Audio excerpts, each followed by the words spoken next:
ఆమె ఓ మంత్రి ముచ్చటపడి ఓ కారు కొన్నారు. ఇప్పుడు ఏపీ రాజకీయాలన్నీ ఆ కారు చుట్టే తిరుగుతున్నాయి. ఆ మంత్రికి బెంజ్ కార్ ఎక్కడి నుంచి వచ్చింది, ఎలా వచ్చింది? ఇప్పుడు ఇదే అంశంపై వివాదం నడుస్తోంది. ఇన్నాళ్లు సైలెంట్గా ఉన్న ఆ వ్యవహారం ఇప్పుడెందుకు రాజకీయ రంగు పులుముకుంది? Watch the story.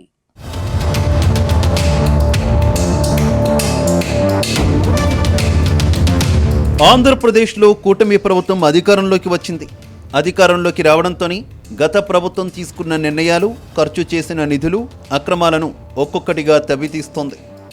మద్యం, ఇసుక, భూ కబ్జాలు, గనుల అక్రమ మైనింగ్ తదితర అంశాల్లో చోటు చేసుకున్న అవినీతిని వెలికితీస్తోంది. ఈ నేపథ్యంలోనే విశాఖపట్నంలోని ఋషికొండలో నిర్మించిన భవనాలపై కూడా ప్రభుత్వం స్పెషల్ ఫోకస్ చేసింది. అయితే ఇక్కడే ఓ మాజీ మంత్రి పేరు వివాదాస్పదంగా మారింది. ఆమె గతంలో కొన్న కొత్త కారుపై చర్చ ప్రారంభమైంది. మాజీ టూరిజం మంత్రి రోజా ఆమె మంత్రిగా పనిచేసిన సమయంలో ఓ బెంజ్ కారు కొన్నారు. అయితే ఆ బెంజ్ కారు ఆమెకు ఊరికే రాలేదని, ఋషికొండలో నిర్మించిన భవనాలకు గిఫ్ట్గా వచ్చిందని పొలిటికల్ సర్కిల్స్లో ప్రచారం సాగుతోంది.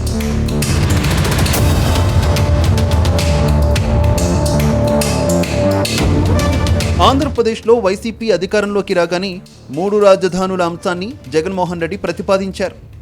అమరావతిలో శాసన రాజధాని, విశాఖలో పరిపాలనా రాజధాని, కర్నూలులో న్యాయ రాజధానిని ఏర్పాటు చేయాలని నిర్ణయించారు.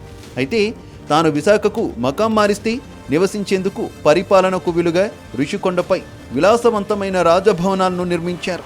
వైసీపీ ప్రభుత్వం చెప్పినట్లు పైకి పర్యాటక రిసార్ట్ నిర్మాణం పేరుతో కడుతున్నామని చెప్పిన అది నాటి ముఖ్యమంత్రి జగన్ కోసమేననే ప్రచారం జరిగింది.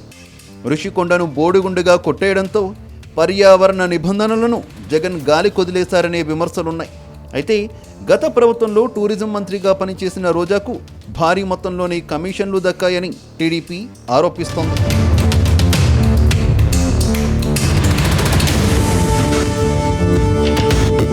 తాజాగా ఋషికొండ ప్యాలెస్ సందర్శించారు భీమిలి ఎమ్మెల్యే గంటా శ్రీనివాసరావు.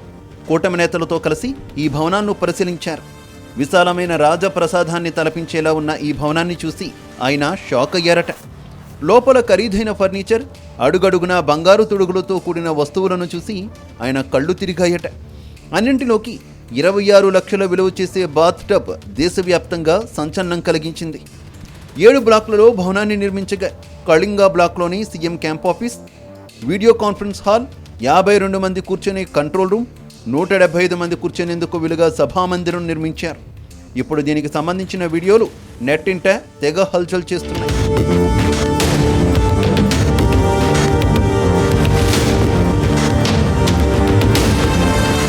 ఇక ఋషికొండపై నిర్మించిన నిర్మాణాలపై స్పందించారు మాజీ మంత్రి రోజా.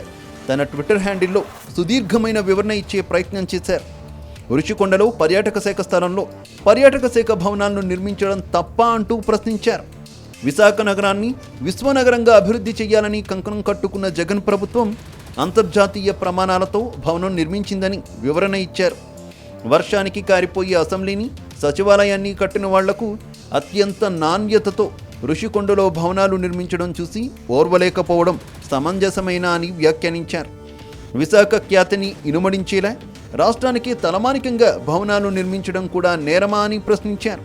అయితే రోజా వ్యాఖ్యలకు స్ట్రాంగ్ కౌంటర్ ఇచ్చారు టీడీపీ ఎమ్మెల్యే భానుప్రకాష్.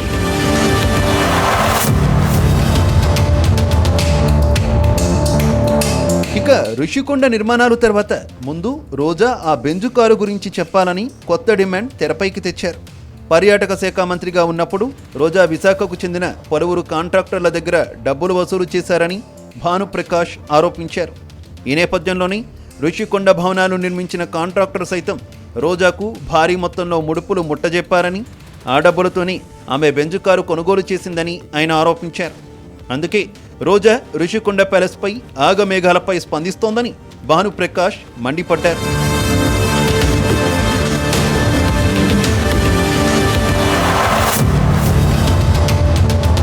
మొత్తంగా రోజా బెంజు కారు విషయం ఆంధ్రప్రదేశ్ రాజకీయాలను షేక్ చేస్తోంది.